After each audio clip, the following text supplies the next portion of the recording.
Hello, today we're going to discuss how to apply and submit documents for the Uninsured Care Programs by using our online portal. This is the home page and is what you'll see when you enter the link. We'll share the link and other information on how to contact us at the end of this presentation. The portal can be used for new applicants and those already on the program who need to submit required documents. It can also be used to respond to the program's request for 6-month recertification or to apply for the ADAP, ADAP Plus, and PrepApp programs. By clicking here, both applicants and participants already on the programs can upload supporting documents in response to a request for additional documentation or to a missing information letter. On this page, the first box asks for the last 4 digits of the Social Security number if available. The box below is for the ADAP ID number. Once an ID number is assigned, or if a participant already has an ID number, the 6 digits of the ADAP ID number are entered here. The 6 digits to enter are the digits after the numbers 555 of the ID number. The box below is for the confirmation number. Confirmation number is given to new applicants at the time an application is submitted, and this number can be used to submit documents while awaiting approval and receipt of their ADAP ID number. The confirmation number box can be left blank if a participant already has entered an ID number. We'll show you when and how to submit the application a little bit later. The comments box is a free-form field to enter a brief description of the documents provided. To upload documents, click on the Upload a File button. This will open the files on the participant's computer and allow them to be uploaded to the portal. Multiple documents can be uploaded by pressing Ctrl and then left-clicking the mouse on each document to be sent. There's also an option to remove an attached document if the incorrect file was added. Let's return to the home page so we can show you how to complete the 6-month recertification. Click here. This brings users to the authorization page. This explains to applicants that all the information about to be supplied is accurate and they acknowledge receiving the program's confidentiality policy. This page must be accepted to move on. Once accepted, this brings you to the recertification page. The top section is completed with the participant's information. In the next section, enter the last 4 digits of the participant's Social Security number if available, then enter the participant's ADAP ID number. As noted earlier, if entering the ID number, it's the 6 digits following the 555. If there has been no changes or updates to the participant's address, household size, income, or health insurance, no can be answered. If there is a change in address, yes is marked for that question and additional information must be added regarding the new address. If yes is answered to any of these questions indicating a change, an upload button appears so new supporting documentation of any of the changes can be sent in.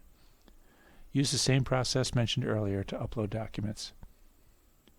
Once completed, whether there were changes or not, the yes option must be chosen to agree with the certification statement at the bottom of the page. Then click on the Submit Recertification button to send in the recertification. Any mandatory questions not answered will display on the right side of the page. These questions must be answered to be able to submit the 6-month recertification. Now let's discuss new applicants and how they can apply for the programs. Let's return to the home page again.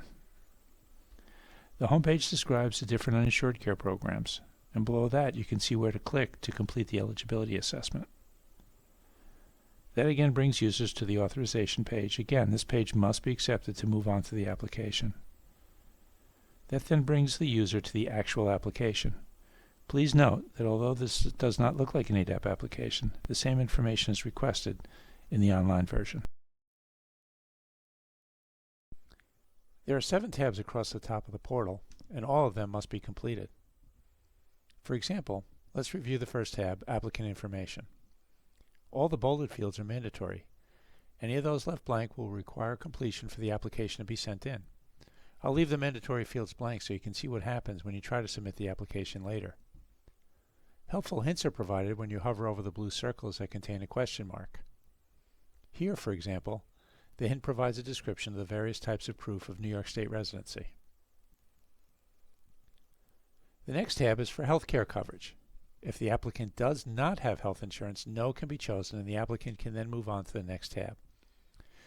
If the applicant does have health insurance and yes is answered, additional questions are then asked about the type of health insurance.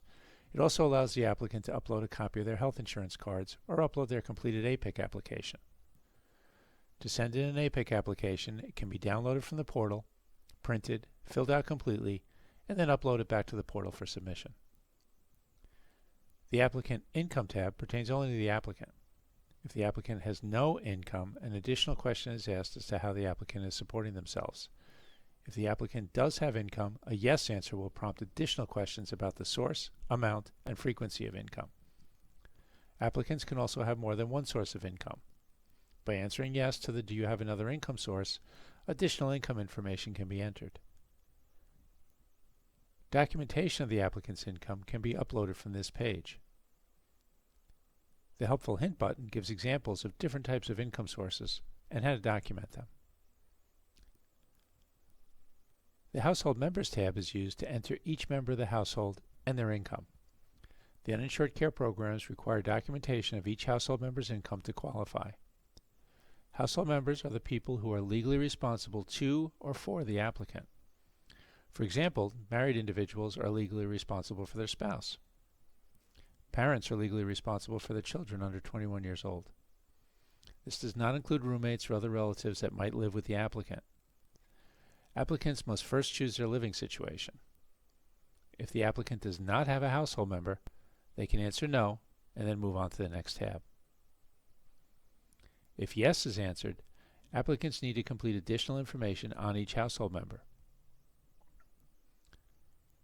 The Helpful Hint explains when household members need to be entered. More household members can be added by answering yes to the question, "Do you have another household member?" Please note that you can also list any of these household members who the program can speak to on the applicant's behalf. Please remember, program staff can only speak about the applicant to individuals where yes was answered, unless the programs also receive an authorization for release. The Alternate Contact tab can also be completed for any other people the programs can talk to on the applicant's behalf. Most commonly, we would expect case managers and social workers that assist the applicants to be entered here. Applicants can add several alternate contacts by answering yes to the question, "Do you authorize the program to speak with another alternate contact?" As noted earlier, please remember that program staff can only speak about the applicant to individuals listed in this section or in the Household Members tab, unless a release form is also submitted. The Medical Information tab allows the applicant to upload their medical eligibility form. This form can be accessed at the link below or the link provided at the end of this presentation. It can be printed and given to the applicant's medical provider to complete. Please note that there is a no option for this question: is the applicant HIV infected? This allows for the submission of applications for our PrEP app program. This form is not required to be approved for the programs, but must be submitted within 21 days to remain active on the programs. The certification statement explains that all information on this application is true and needs a yes answer to submit the application. At this time, you can press Submit Assessment.